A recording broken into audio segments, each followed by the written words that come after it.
Spencer Weart, The Discovery of Global Warming, New Histories of Science, Technology, and Medicine.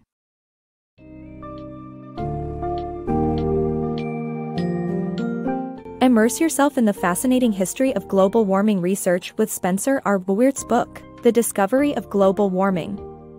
This comprehensive summary delves into the development of climate science, from Joseph Fourier's early research on the greenhouse effect in 1824 through the 2007 Intergovernmental Panel on Climate Change (IPCC) report. Readers will explore a range of pivotal discoveries and insights, such as how carbon dioxide affects temperature, the role of computer simulations in understanding climate, and the political battle between environmental groups and industries. Prepare to uncover the rich tapestry of man's quest to understand our planet's delicate climate systems.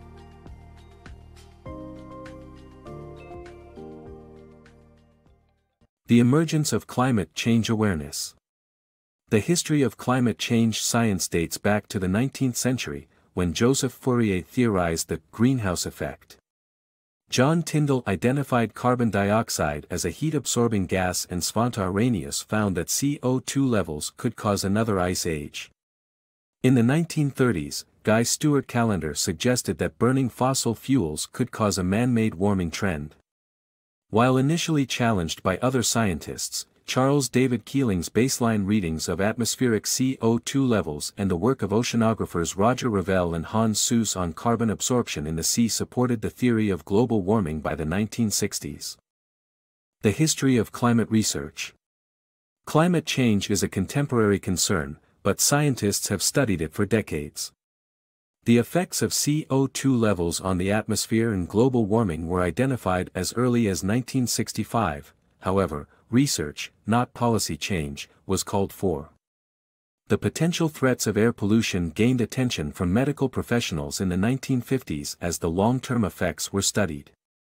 By examining the fossils of single-celled organisms and analyzing ancient pollens, scientists compiled a 300,000-year climate history, including the solar cycles that confirmed previous theories of the ice ages. Oddly, there was a global decrease in temperature from 1940 to 1960, which countered the effect of extra CO2. Climate simulations were born with mathematician John von Neumann's development of computers designed to handle the complicated calculations of climate factors.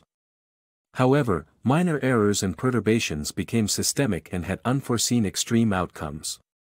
The study of climate science has a rich history, and research continues to help us understand our global environment and how we can protect and preserve it. Climate change, from Earth Day to present day. The history of climate change science from the first Earth Day in 1970 to present day is characterized by shifting scientific consensus and political controversy. Despite growing scientific evidence, climate change deniers have long subverted public support for environmental protection. The first Earth Day in 1970 marked a turning point in the history of climate change science. By the following year, the first international conference on climate took place in Stockholm, and increased public awareness of abrupt weather catastrophes reinforced new thinking about drastic climate change. The development of better methods for taking ice and seabed core samples led to improved data about abrupt historic weather changes.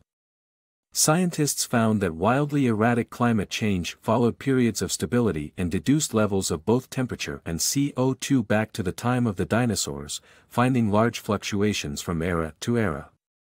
Ice core samples from around the world showed that Earth went through distinct 100,000-year cycles corresponding to orbital variations proposed by scientist Milutin Milankovitch. The challenge was reconciling how such small variations in the sunlight hitting the globe could lead to glaciations, the advance and retreat of continental ice sheets.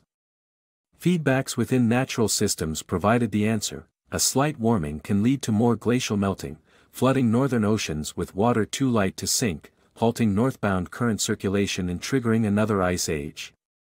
The most striking feedback system associated with climate change is the greenhouse effect. As greenhouse emissions in the atmosphere absorb the sun's heat, they cause more water to evaporate, and more water vapor in the air absorbs more heat, perpetuating the effect. Over time, governments began tracking petroleum usage and industrial emissions while scientists continued tracking CO2 levels. For 50 years, the Keeling curve has shown a steady rise in atmospheric CO2. Yet, scientists still disagreed about its effect. Some felt the evidence pointed to greater cooling, not heating. However, by the late 1970s, most agreed that heating due to CO2 was Earth's most immediate climate problem. Worried that deforestation added to the rise in CO2, some scientists began advocating for forest preservation policies and emission curbs. Commercial interests threatened by the prospect of regulation joined conservative political leaders to fight back, establishing think tanks and public relations campaigns against regulation or government oversight. Their intent was to convince the public no immediate action was needed. Many journalists, more interested in a juicy story than in intricate data, pitted science against political ideology, giving each argument equal weight. Scientists admitted they could not predict the future with certainty, leaving an opening for climate change deniers to sow seeds of doubt about the severity of climate change. The public became alerted to the threat of greenhouse warming just as the opponents of environmental protection mounted a concerted effort to blunt their concern. As newly developed techniques allowed the measuring of air trapped inside frozen bubbles in core samples, scientists found that CO2 levels dropped by as much as half during the warming between glaciations. This erased any doubt that CO2 was a primary factor in climate change. Researchers identified other factors influencing warming. In addition to climate variations caused by the planet's orbit, sunspots, deforestation, sulfates in smog, and other factors, scientists began assessing other gases, notably chlorofluorocarbons, CFCs. In 1977, after scientists demonstrated that CFCs could destroy the ozone layer, the U.S. banned them. Scientists were shocked that the effect of methane and nitrogen, in fertilizer, could exceed the impact of CO2. Methane's heat-trapping effect is 20 times greater than CO2's. Methane levels rose 11% in the 80s. The tundra locks most methane away, but warming could release the gas, leading to more warming. Only computer models could project these outcomes.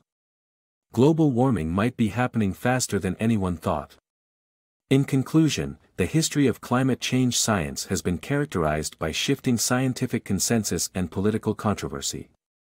Despite growing scientific evidence, climate change deniers have long subverted public support for environmental protection.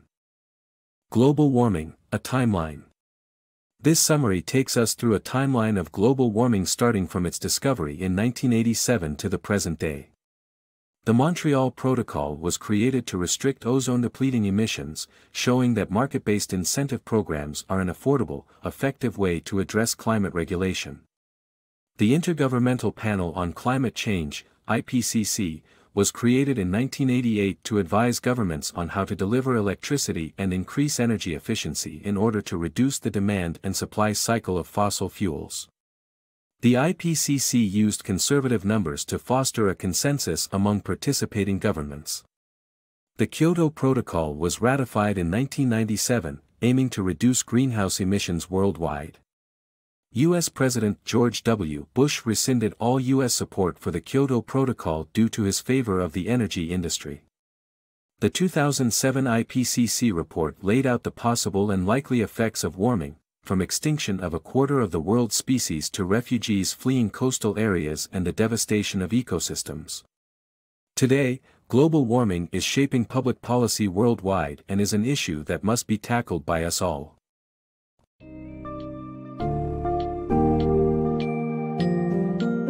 Weirt's The Discovery of Global Warming unearths the complex, multi-layered progression of climate science and the politics surrounding it. Throughout history, scientists have pieced together the puzzle of our planet's changing climate, culminating in the urgent global issue we face today.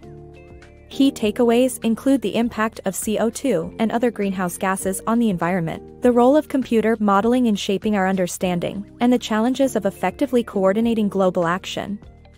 Readers also learn about the contributions of individual scientists, such as Charles David Keeling and Svante Arrhenius, and how the polarizing political landscape still shapes the conversation around climate change. Our growing understanding of Earth's climate systems is an ongoing story, but one thing is clear: the need for decisive, collective action only grows stronger.